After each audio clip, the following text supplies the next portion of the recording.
So we see people streaming in right now. Looking good. Let's get some community engagement. Where is everyone working from? What's your roles? What are you guys hoping to get out of this conversation? How advanced is everyone in the AI journey? Maybe you're just starting out. Maybe you've built your own RAG pipelines deployed to thousands of folks already, maybe more. Got Hazal. Sorry if I don't get your name right. Hazel, joining in from New York, from Oso. Anyone else want to share their introduction on the chat? I see Aru, Russell, Steve, Pooh. Very interesting. Uh, Harmesh, Sean from Oso. Joining in from Santa Cruz, California. I lived in Santa Cruz for 2 years. Awesome. Joining in from SF. What companies are everyone coming in from?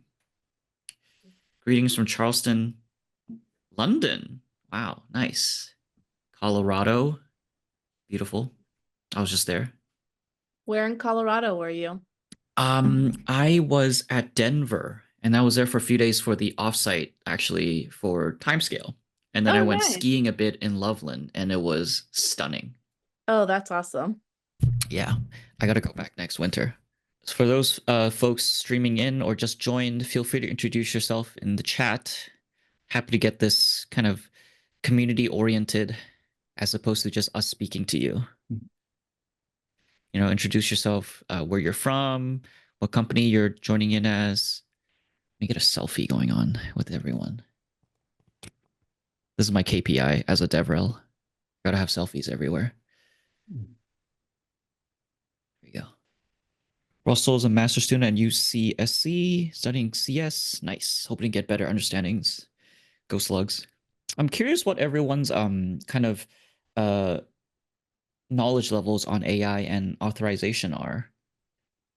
If you guys can mention that in chat. So Seam Russell is trying to get a better understanding of Gen AI from 0 to 5, AI 4, authorization 2. Nice. Brian Carmichael from Bay Area, levels are low but wanting to build on this. Awesome. So just kind of some is it called house rules, house cleaning? Anyways, just to set some boundaries, we are going to be fielding questions in the chat. And if you have any questions, feel free to write those in the chat. And then our representatives from Oso and Timescale are going to ask those questions for us at the end of the conversation, at the end of this webinar. So if you have anything you want to ask, feel free to drop that in the chat, and we will definitely do our best to get to every one of them. Okay, so Russell says work with LLM APIs before, have some exposure training ML models. Nice. It's pretty advanced. That's good. All right, so let's get this party started. My name is Jacky, and I am the developer advocate at Timescale for the AI team. And we are here joined with Greg Sarjeant, also developer advocate at Oso, which is a authorization platform. Makes basically authorizing things super easy across many types of apps. And we're also joined by a few folks from our team. So you got Steffi, Ashwin, Hazel, sorry if I don't get your name right, from Oso, and we have Mishak from Timescale, who is the head of AI marketing. And we're very excited to present to you guys today how to build a secure and authorized chatbot on Postgres using Oso and Timescale. And I have Greg, do you want to introduce yourself real quick? Your background, your interests. You don't have to say a fun fact at all in this one. Yep. Yes, I'm Greg. I am, as Jacky mentioned, I'm a developer advocate at Oso. My background, I'm a long time systems administrator before I got into developer advocacy. So I come at a lot of these from more of the systems perspective.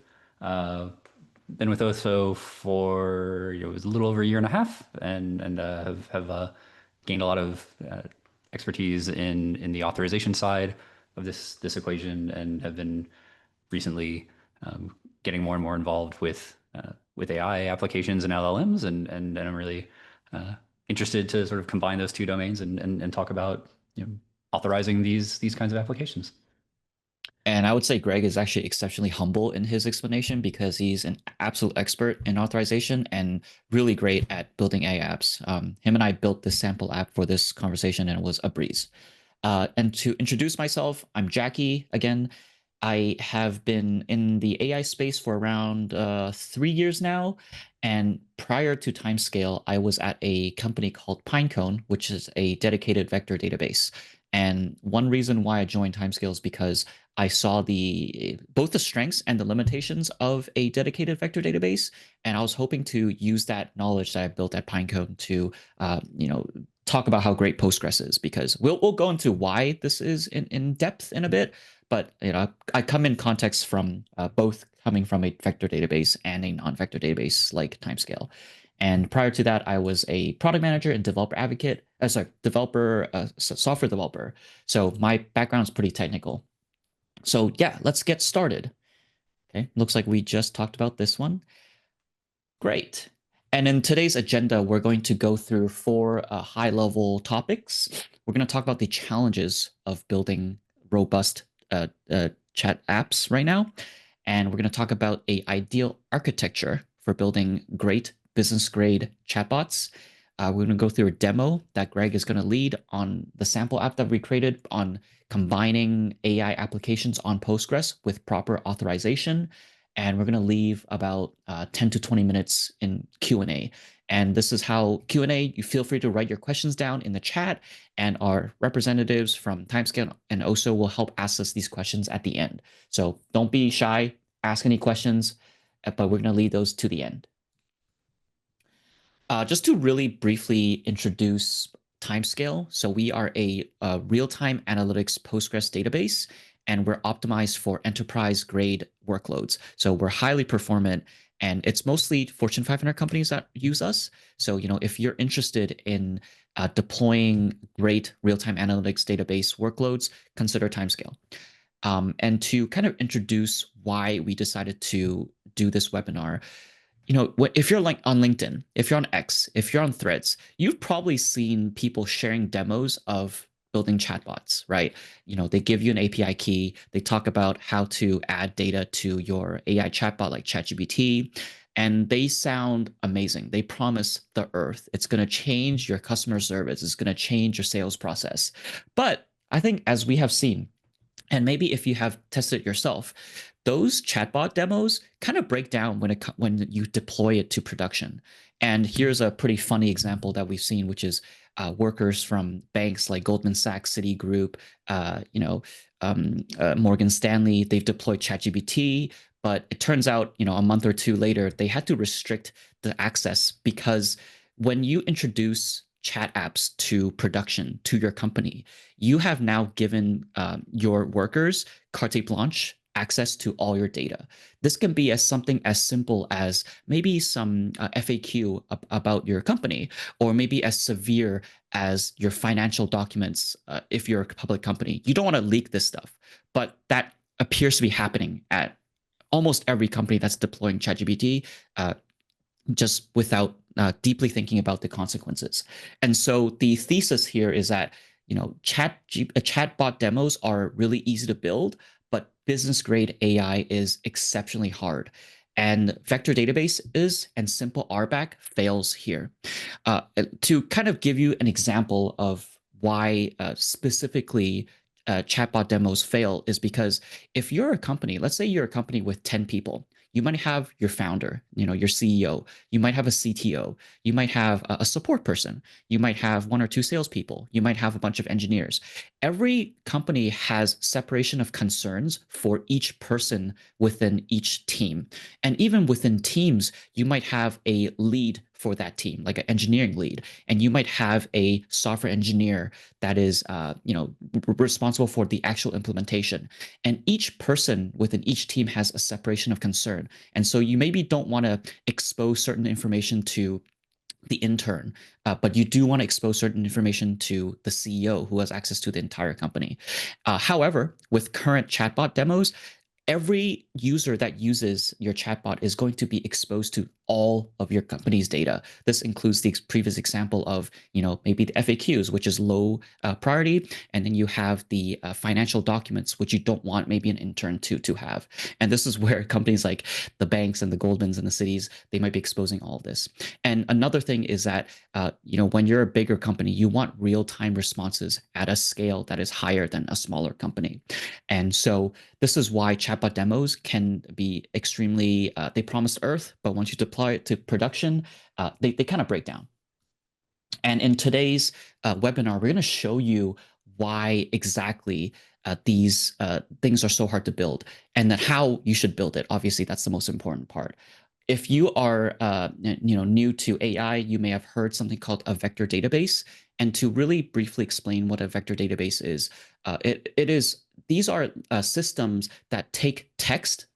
Let me just admit this person into the room. These are systems that take text and convert them into math.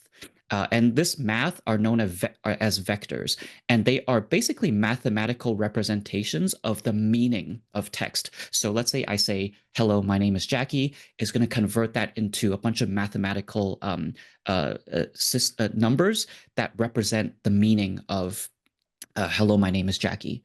And so however, when you're building systems for deployment, vector DBs come with a bunch of different downsides to it. For example, if you want to, if you have a Postgres database where all your business data lives, this could include things like blogs about your users.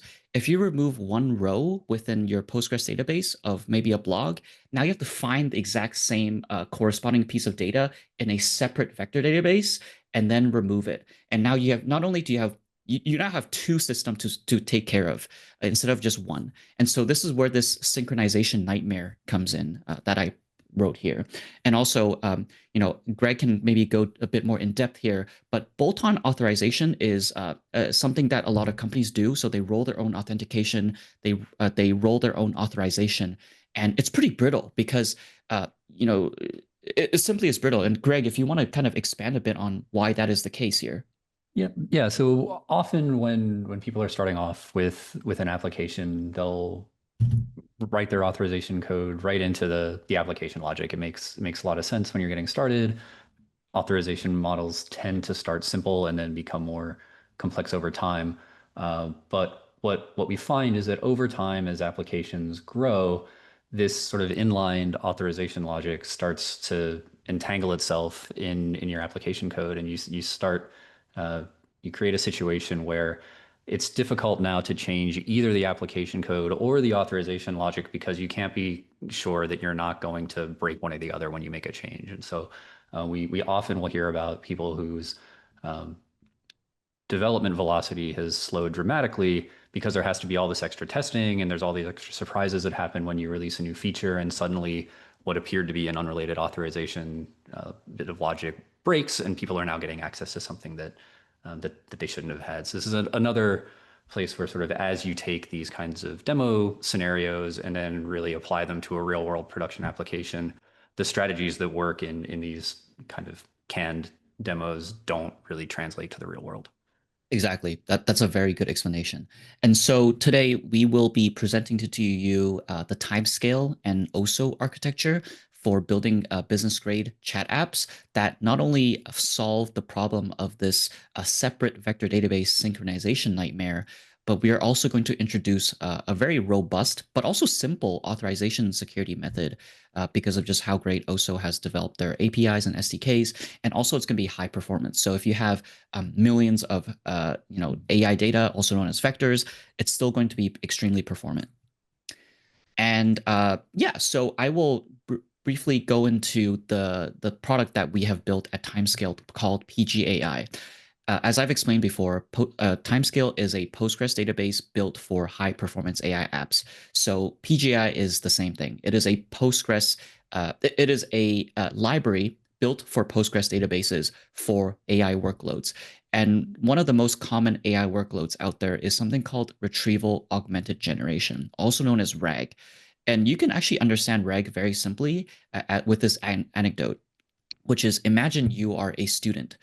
you go into college with existing information. You know how to write essays. You might know how to do math, but you are limited in your knowledge of what you want to learn. Maybe you are a math engineering major. You want to learn about engineering. That is basically what RAG is. Imagine you're the AI system. You have limited knowledge of engineering. And so you go to college to learn about the engineering discipline. This is the retrieval part of retrieval augmented generation. You're going to college to retrieve more knowledge about engineering. And then augmentation is you're able to augment your own knowledge with this external engineering knowledge. And now you're able to generate new information. So you're able to explain to maybe your mom how a complex architecture system works. So really simple example of what RAG is, but just think of it as something you're an entity that has limited knowledge of something, and you're augmenting your own knowledge with some external context. And so PGI makes it super simple to build these type of AI apps that let you augment your own knowledge with external context. And it's built with Python, which is the most common AI and ML language out there. What we allow you to do is we have something called the pgai vectorizer, which lets you automatically create embeddings and update them automatically. So anytime new data comes in, or you update your existing data, or you delete your data, your the AI side of PGI is going to automatically update that. So this actually completely solves the problem of a separate vector database having to you have to synchronize those two things. So the synchronization problem is completely solved here. We also have something called PG Vector Scale, which is an add-on when you need even more performance out of PG Vector. So we introduced a new innovation called Streaming Disk ANN, which is inspired by an existing algorithm created by Microsoft that makes a PG Vector extremely performant. And we've done benchmarks with Pinecone, with Quadrant, which are two of the most popular vector databases. And we are not only just comparable, but we are actually better in a few different ways. And we can share the article with you at the end. Another great thing with PGAI is that we allow ingest of data from various different sources. So you can ingest from simple text, but you can also ingest from your S3 bucket. You can ingest data directly from Hugging Face, which is a very popular website for data sets. And again, all the changes are automatically updated when things change. And another thing that we're actually very excited to announce today is that this week we just released this Python library actually. And so it supports all your favorite Postgres databases like Supabase, Neon, Amazon RDS for Postgres, Timescale, etc. So you don't have to choose which database you use this on because it works for all Postgres databases. And we have something where we let you bring your own AI models. So you can bring your own embedding models. Embedding models are systems that convert, the text data to the numeric data, which is the vector representation. And then also we let you bring your own large language model as well. So you can use ChatGPT, you can use Claude, you can use Gemini, etc. And it is a all-in-one RAG solution. So not only does it handle data ingest, but you can actually then write your queries to PGAI to, ask it questions about your own data. And I will go slightly in depth here with the pgai vectorizer. As I explained before, the vectorizer is a really easy way for you to take incoming data and convert it to the mathematical representation of the semantic meaning of this data. And if you've used SQL before, this is exactly what the vectorizer is. It is a SQL statement that you create. And then within the PGAI Python library, it is a wrapper around the SQL statement. So what you have here is, let's say you have a blog table. Blogs tend to have like an ID within the table. It tends to have a title, tends to have the pieces of content. So the blog post itself, it might have a date. And now let's say I want to search through all my blogs. Now I want to convert all the blog content into the mathematical representation. So then we can later do similarity search on it. So you create the vectorizer, you point the source table, which is blog in this case, and then we're going to name a new table called blog underscore embeddings, which is a table to store all these mathematical representations. And then we're going to define a column, which is where the data is going to be coming from. And that column is going to be called contents, and that's going to be the blog post itself. And then you can, bring your own API key, which in this case is you can actually a little seminar thing about timescale databases. uh, I think maybe we should mute all attendees, but it's okay. Yeah, this is a presentation on timescale and Oso.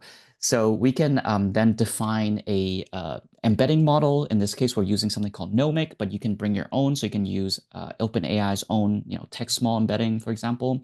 And then you define the number, which is the size of the vectors, the array of vectors.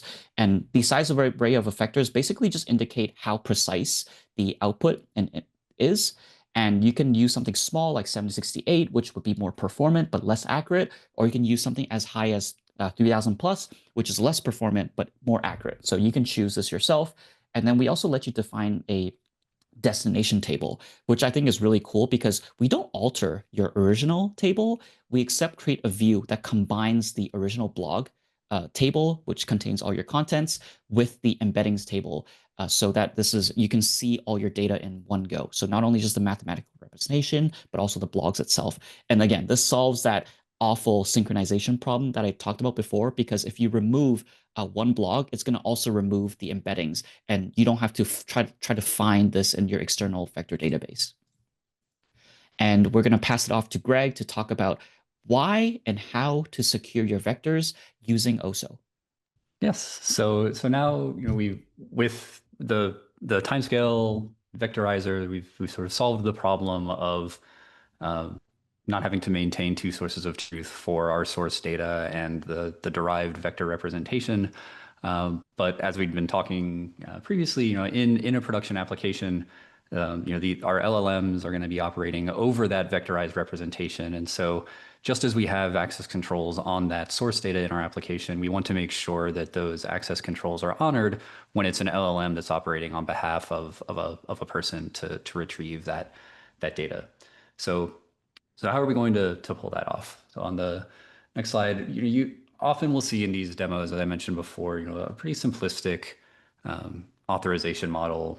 You'll hear the term role-based access control frequently, which is sort of the basic authorization model that most people are familiar with. In role-based access control, you define roles such as an admin role or a member role, and those roles are sort of collections of permissions. So maybe you have a member, members are allowed some default level of access to data that everyone in an organization is granted, but then admins are granted higher level of access or access to more sensitive data because they're in a more trusted position.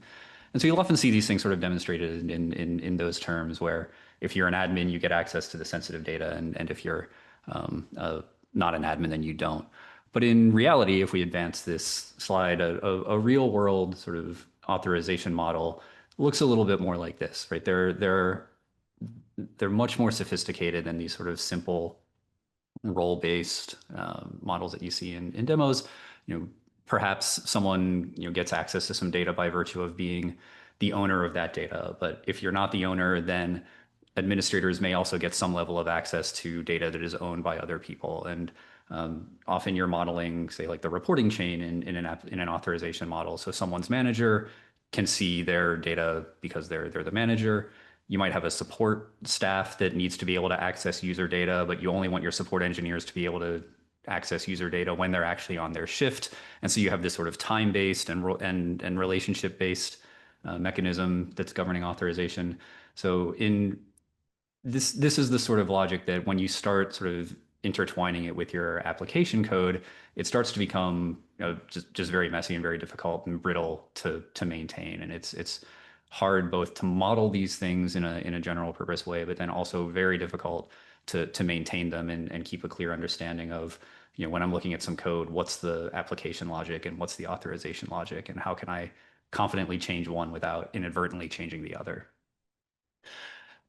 The way that we have tackled this problem at Oso is by building an implementation of authorization as code. And in Oso's case, we've very sort of specifically built an implementation that is tailored towards the application and authorization domain. And what that means is that you can model your your authorization logic first in terms of the same sorts of entities that you're defining in your application. So you can define actors, you can which map to sort of users and groups and that sort of thing that most applications have. You can define resources that map to the resources that you're building into your application, organizations or perhaps repositories, file and folder structures are things that are often modeled as resources. Or in the case of this demo application, we can model documents that contain blocks, which contain the actual data that we want to vectorize and allow our LLM to operate over. So once you've defined these entities in your authorization model that map to your, I think we've that map to your application domain, you can also then define your authorization logic in terms of the sorts of models that people are familiar with for authorization. So you can see here in this little code example, we define a role, which is a viewer role. We define the permission that role has. We can define relationships between entities. So a block is owned by a document, or a document contains one or more blocks. And then you can define the logic that determines how people are granted different permissions on different resources, right? So a person can become a viewer of a block if they are a viewer on the document that contains that block.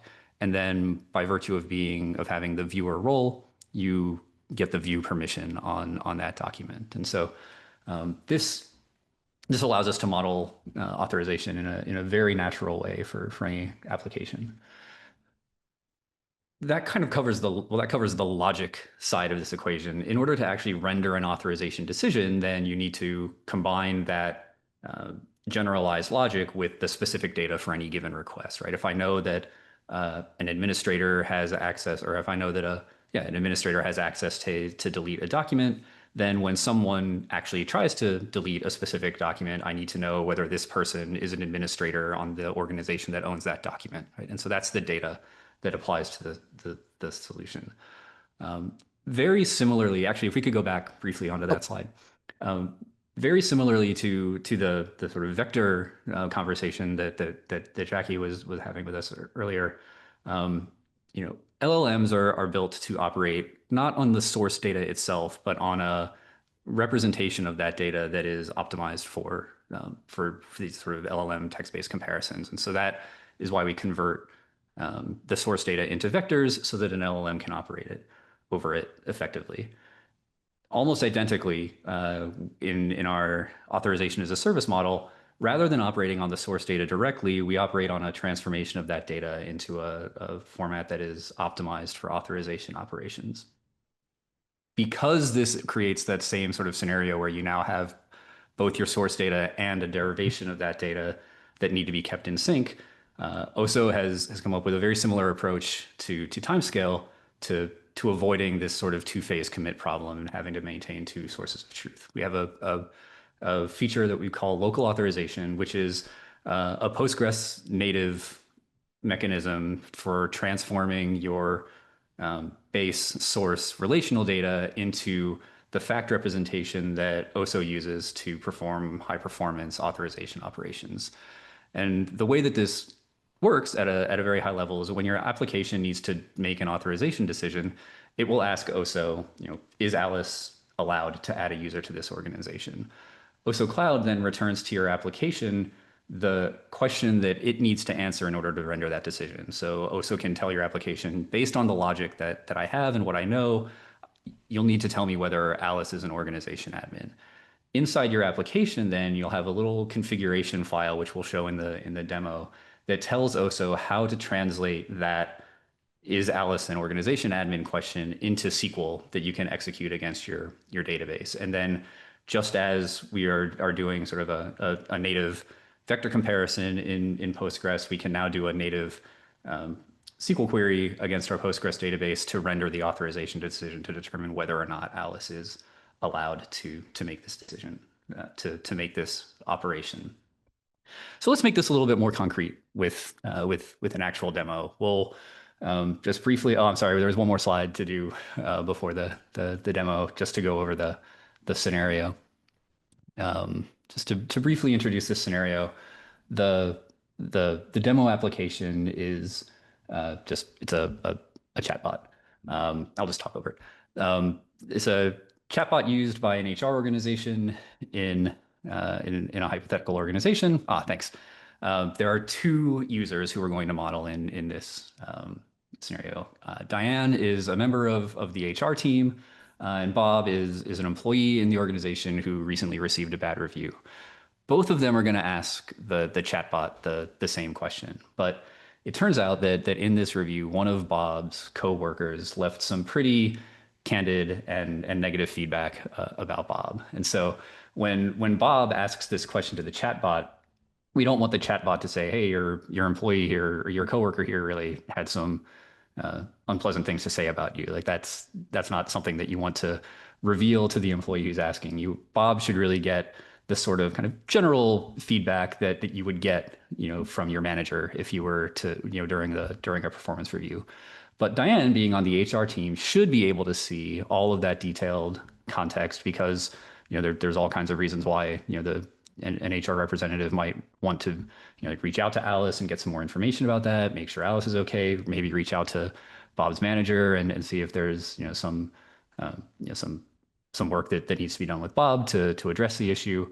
And so we have a situation where we have a chatbot that is going to receive the same question, but it needs to tailor the response based on the person who is asking the question. So let's kind of see how this works in action. I will see if I can swipe the screen share. Yeah, I turned off my screen share, so I think you should be able to enable it. Okay. How do we feel? Are we seeing terminal good. window?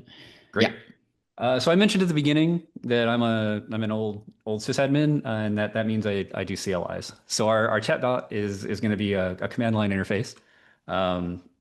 So we'll just run it. I also don't talk and type very well at the same time, so we'll roll with this. So if we start this up, the chatbot just asks who you are. We have a very trusting chatbot here. You just tell it who you are, and it believes you. And so Bob will authenticate himself, and then your Bob is going to ask, "Why did Bob get a bad review?" Okay, and so the our bot goes and gets some information, thinks about it, and then we get what is a pretty generalized response. Areas where you can improve, collaboration and contribution to architecture discussions. You want to work with others better, and then I think there's some cheerful, enhance that teamwork and communication. You can see significant improvements in your reviews in the future. So Bob, being the subject of this review, gets a standard or a generalized response. If, on the other hand, Diane asks this question, "Why did Bob get a bad review?"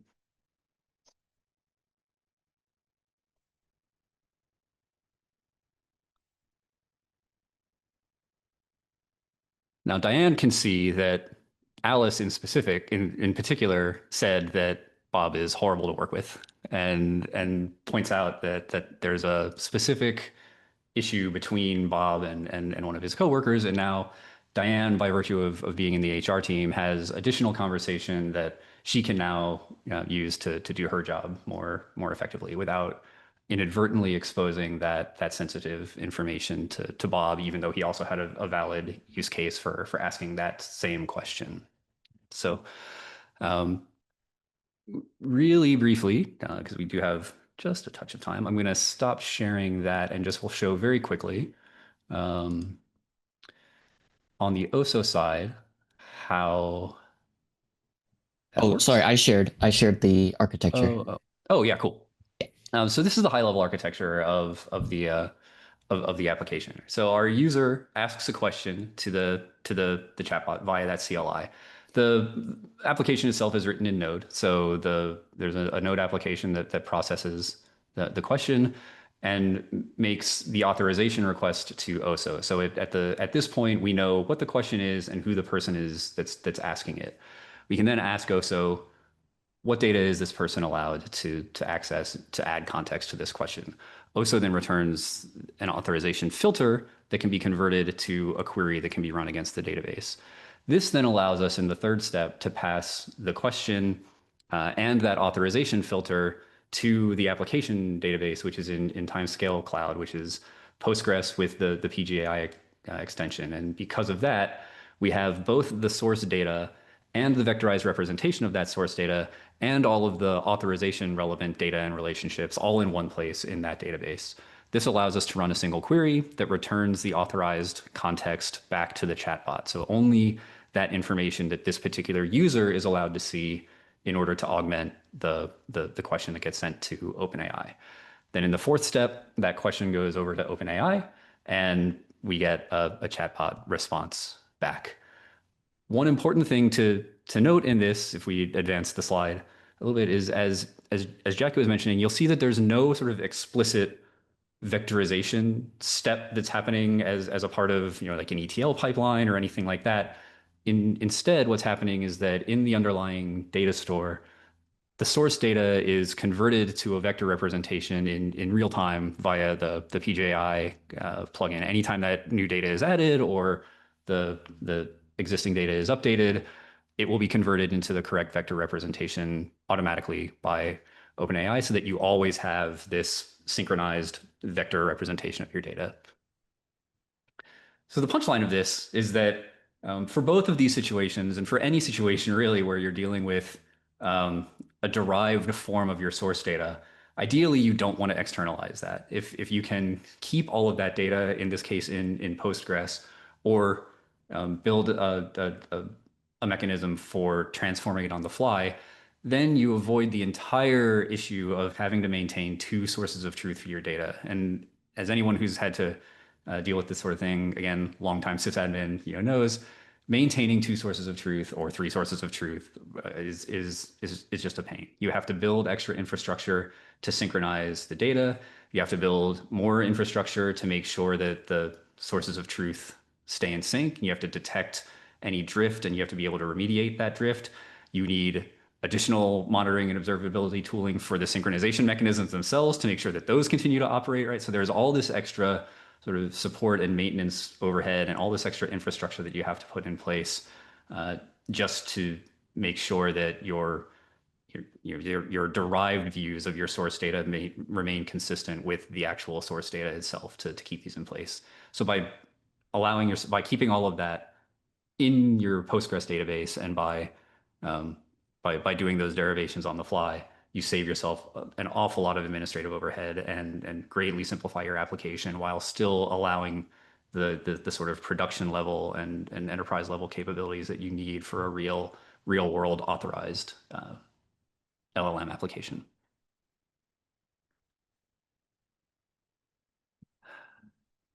Okay, I guess I can take over the hello. Oh yeah, so I was gonna say, so Jacky, if you'd like to.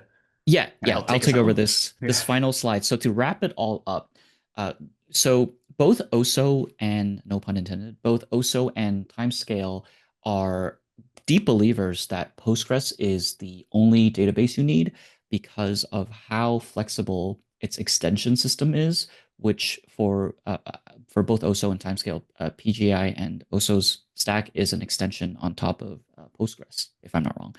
And it's the only stack that you need to build both reliable, performant AI assistants, but also with proper, secure authorization. And just to sum it all up, Timescale, PGI, PG vector scale enable enterprise-grade vector performances that's comparable, if not better, than Quadrant and Pinecone in many cases. We offer also offers sophisticated authorization, so you're not exposing incorrect data to the wrong person. So only the right people get the right data, but with minimal complexity on implementation. And Postgres is already storing all your business data. So just let Postgres deal with all the other stuff, including authorization and your vector embeddings. So let's field this to Mishak and Steffi on any questions that folks may have. There was one question in chat, and I can read it out. Is the ChatGPT response digesting the raw review from the database and then sending a different version to the user? For example, is Diane reading the actual reviews submitted from the company?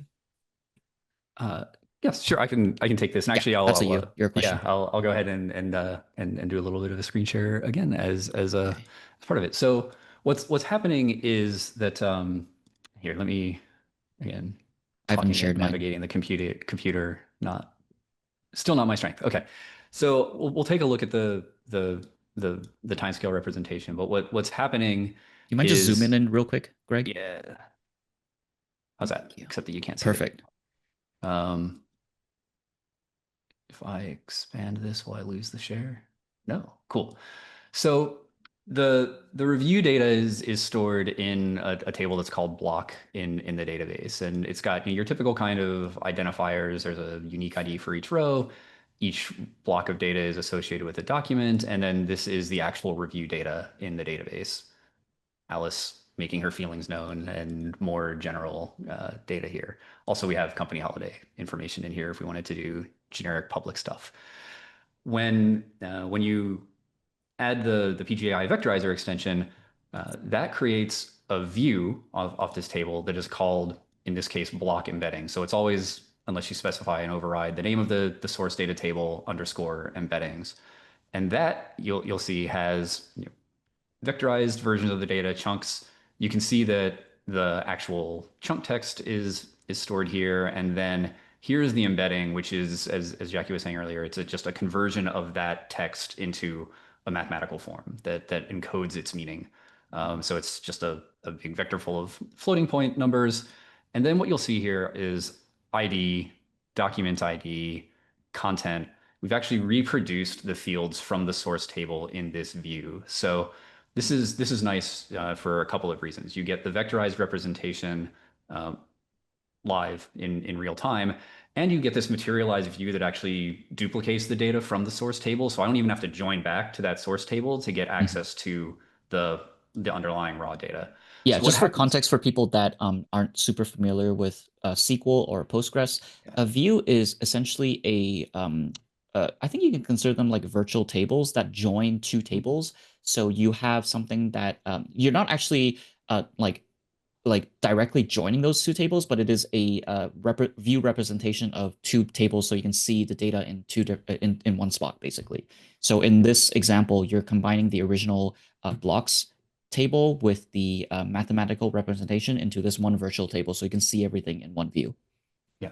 So what happens then is the prompt, the question that someone submits, gets converted into an embedding. The application then we actually do a SQL query that finds all of the embeddings that are similar to the question. So that's how we determine which context should be passed along with this question.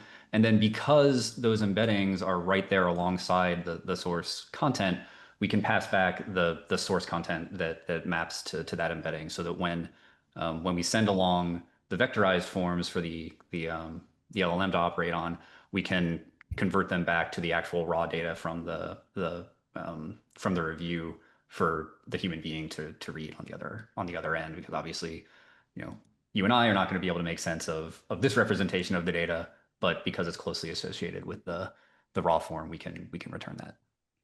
So Great. Thank you, Greg. There was a question by Russell, which is, are prompt engineering techniques applicable here? One use case I've seen is processing reading company documents. Is the prompt engineering what the chat interface is? How could one instruct to extract specific information from those documents? So that's a really good question. It's actually a question that should be broken down into multiple questions. So here's how you would think of it this way. pgai is a library that also helps with retrieval-augmented generation. And part of RAG is the prompt engineering part. And where specifically the prompt engineering comes in from is your system prompt. And for all large language models, there's a concept called system prompts that lets you instruct how the large language model should respond. And this can include things as simple as, the tone in which it responds with. It can be friendly. It could be like, hostile if you wanted to. But in the case of Russell's question, the prompt engineering prompt here, the system prompt, would be an instruction on how to extract the data that you have from your incoming inputs. So let's say you have company documents, right? For pgai, we offer two ways for you to ingest company documents. One is you convert the company documents, so it can be PDFs, docx, XLSX, etc. You convert that manually to text yourself. You can use things like Microsoft's sorry, the name escapes me at the moment. But there's a few libraries available that let you convert documents into text directly. And then we also offer something that we just released actually literally this week that lets you put everything into S3. So Amazon AWS's S3 bucket object store, and it would automatically ingest that into pgai, into your Postgres database, and we will process and embed that automatically. So no pre-processing needed at all. And one other thing that I would love to share with you, Mishak, if you don't mind finding this one, which is I released a best practice blog that goes in depth into how to choose your data, how to clean it, how to pre-process it, and then how to load it. And this includes how to convert things like PDFs, docx, even websites into raw text to ingest into your Postgres database. So I explained a few things here, which is one, yes, prompt engineering is part of the RAG stack, and we can point to you the pgai documentation on where that prompt engineering comes from, and also told you different ways that you can pre-process that data to ingest into Postgres. And in terms of the actual implementation, I can that pgai documentation will also kind of go more in depth in there. Hopefully that answered your question. And then the next question is, when you are vectorizing the data, do you need to add the restrictions persons? I think that is Greg. You can run maybe. Yes, yeah, I think so. And so the short answer is yes. Although one of the real benefits of this architecture that we're showing is that for any application data that is in your Postgres database, you've probably built in like foreign key relations and that sort of thing that dictate, like in this case, which blocks belong to which documents belong to which folders, which teams own which folders, who has permission to get to these folders by virtue of being on that team. So all of that constraint information is already encoded into your Postgres database. So by virtue of both associating the vectors very closely with that source data in the vector database and defining how to translate the relational database from Postgres into facts that Oso can operate on, you don't actually have to add anything. The logic is already there. The association from vector form to source form to access control data is already in place. And so all of those relationships are preserved. Where this can get more complicated is if you have data from sources that are external to your application database that you need to also pull in.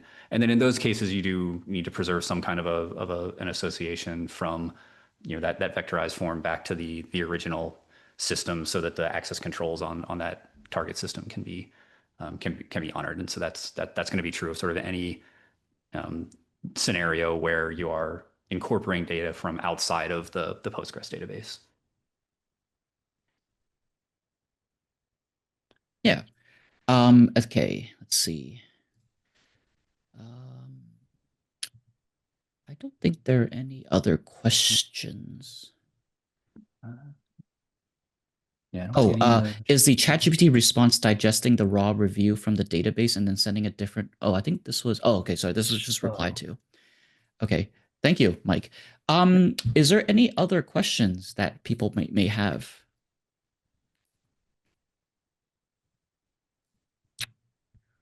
Last chance. Going once. Okay. Yeah. Going once, going twice, sold.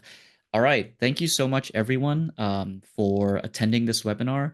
Hopefully, you've learned at least one thing out of it.